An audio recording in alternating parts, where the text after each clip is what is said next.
सोमवार व्रत कथा। नमस्कार भाइयों बहनों, जय माँ गायत्री। आप सभी का मेरे YouTube चैनल शुभकर्मा हेयरस्टाइल में स्वागत है।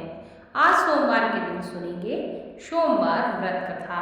आप सभी से विनम्र निवेदन है, अगर आप मेरे चैनल पर पहली बार आए हैं तो प्लीज़ वीडियो को लाइक, चैनल को सब्सक्राइब और वीडियो को ज़्यादा से ज़्यादा शेयर अवश्य करें, ताकि आपके साथ साथ आपके अपने भी भगवान शिव की इस सोमवार व्रत कथा को सुन सकें और लाभ प्राप्त कर सकें। आपके साथ आपके घर परिवार पर भगवान शिव की कृपा बनी रहे। प्राचीन कथा के अनुसार एक समय की बात है कि किसी नगर में एक साहूकार रहता था। उसके घर में धन की कोई कमी नहीं थी, लेकिन उसकी कोई संतान नहीं थी। इस कारण वह बहुत दुखी रहता था। पुत्र प्राप्ति के लिए वह प्रत्येक सोमवार का व्रत रखता था और पूरी श्रद्धा के साथ भगवान शिव के मंदिर जाकर भगवान शिव और माता गौरी की पूजा किया करता था। उसकी भक्ति को देखकर एक दिन माता पार्वती प्रसन्न हो गईं और भगवान शिव से उस साहूकार की मनोकामना को पूर्ण करने का आग्रह करने लगी।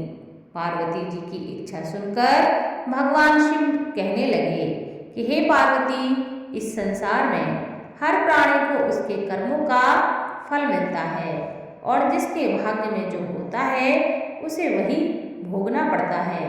लेकिन पार्वती जी ने साहूकार की भक्ति का मान रखने के लिए और उसकी मनोकामना पूर्ण करने की इच्छा जताई।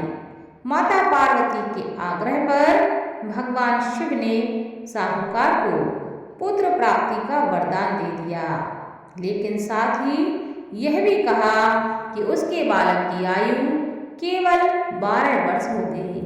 माता पार्वती और भगवान शिव की बातचीत वह साहूकार सुन रहा था। उसे ना तो इस बात की बहुत खुशी थी और ना ही बहुत दुख। वह पहले की भांति भगवान शिव की पूजा करता रहा। कुछ समय के बाद साहूकार के घर एक पुत्र का जन्म हुआ। वह बालक 11 वर्ष का हुआ तो उसे पढ़ने के लिए उसके माता पिता ने काशी भेज दिया। साहूकार ने पुत्र के मामा को बुलाकर उसे बहुत सारा धन दिया और कहा कि तुम इस बालक को काशी विद्या प्राप्ति के लिए ले जाओ और मार्ग में यज्ञ कराना। जहाँ भी यज्ञ कराओ वहाँ ब्राह्मणों को भोजन कराते जाना और दक्षिणा देते हुए ही जाना। दोनों मामा भांजे इसी तरह यज्ञ कराते और ब्राह्मणों को दान दक्षिणा देते काशी की ओर चल पड़े। रात में एक नगर पड़ा, जहाँ नगर के राजा की कन्या का विवाह हो रहा था। लेकिन जिस राजकुमार से उसका विवाह होने वाला था वह एक आंख से काना था। राजकुमार के पिता ने अपने पुत्र के काना होने की बात को छुपाने के लिए एक चाल सोची। साहूकार के पुत्र को देखकर उसके मन में एक विचार आया। उसने सोचा, क्यों ना इस लड़के को दूल्हा बनाकर राजकुमारी से विवाह करा दूं। विवाह के बाद इसको धन देकर मैं विदा कर दूंगा और राजकुमारी को अपने नगर ले जाऊंगा। लड़के को दूल्हे के वस्त्र पहनाकर राजकुमारी से विवाह कराने के लिए उसने उसके मामा से प्रस्ताव रखा। उसका मामा लालच में आकर तैयार हो गया और उसने अपने भांजे को लड़के की जगह दूल्हा बनाकर वस्त्र पहनाकर राजकुमारी से विवाह करा दिया। लेकिन साहूकार का पुत्र बहुत ही ईमानदार था। उसे इस बात का जब पता चला तो न्याय संगत उसने सोचा कि यह छल होगा, इसलिए उसने अवसर पाते ही राजकुमारी को चुन्नी के पल्ले पर लिखा कि तुम्हारा विवाह तो मेरे साथ हुआ है, लेकिन जिस राजकुमार के संग तुम्हें भेजा जाएगा वह एक आंख से काना है। मैं तो काशी में पढ़ने जा रहा हूँ। जब राजकुमारी ने चुनरी पर लिखी बातें पढ़ी तो उसने अपने माता पिता को यह सच्चाई बताई। राजा ने अपनी पुत्री को विदा नहीं किया। जिससे बारात वापस लौट गई। दूसरी ओर साहूकार का लड़का और उसका मामा काशी पहुँचे और वहाँ जाकर उन्होंने यज्ञ किया।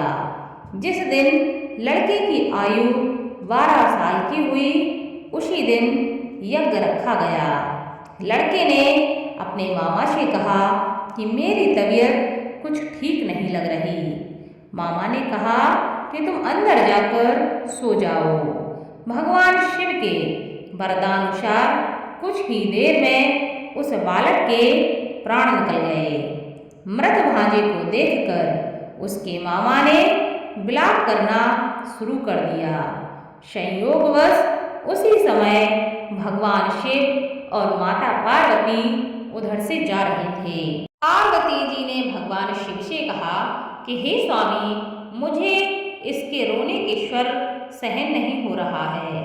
आप इस व्यक्ति के कष्ट को दूर कर दीजिए। जब भगवान शिव मृत बालक के समीप पहुँचे तो वह बोले कि यह उसी साहूकार का पुत्र है जिसे मैंने 12 वर्ष की आयु का वरदान दिया था।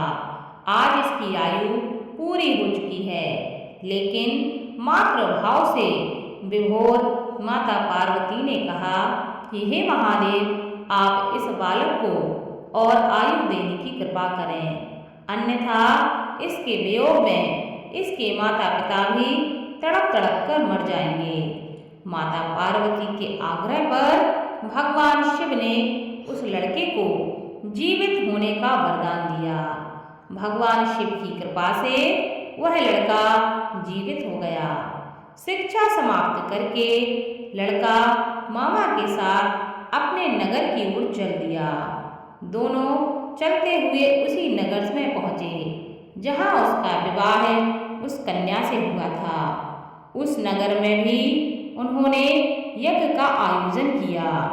उस लड़के के ससुर ने उसे पहचान लिया और उसे अपने महल में लेकर आ गए और उसकी बहुत खातिरदारी की और अपनी पुत्री को विदा किया। इधर साहूकार और उसकी पत्नी भूखे प्यासे रहकर बेटे की प्रतीक्षा कर रहे थे। उन्होंने प्रण ले लिया था कि यदि उन्हें अपने बेटे की मृत्यु का समाचार मिला तो वह भी अपने प्राण त्याग देंगे, परंतु अपने बेटे के जीवित होने का समाचार पाकर वह बेहद प्रसन्न हुए। उसी रात भगवान शिव ने व्यापारी के स्वप्न में आकर कहा, हे श्रेष्ठी, मैंने तुम्हारे पुत्र को जीवन दान दिया है। मैं तुम्हारे सोमवार के व्रत करने और व्रत कथा सुनने से प्रसन्न होकर तुम्हें यह वरदान देता हूँ कि तुम्हारे पुत्र की आयु लंबी होगी। इसी प्रकार जो भी अपने पुत्र की लंबी आयु के लिए या अपनी मनोकामना के लिए, इसी प्रकार जो भी सोमवार का व्रत करेगा और कथा को सुनेगा या कथा को पढ़ेगा, उसके सभी दुख दूर होंगे और उसकी समस्त मनोकामनाएं पूरी होंगी। उसके जीवन में किसी भी प्रकार का कष्ट संकट नहीं रहेगा। इस प्रकार भगवान शिव ने उस व्यापारी के दुख को दूर किया, वैसे ही सबके दुख को दूर करना। बोलो भगवान शिव की जय।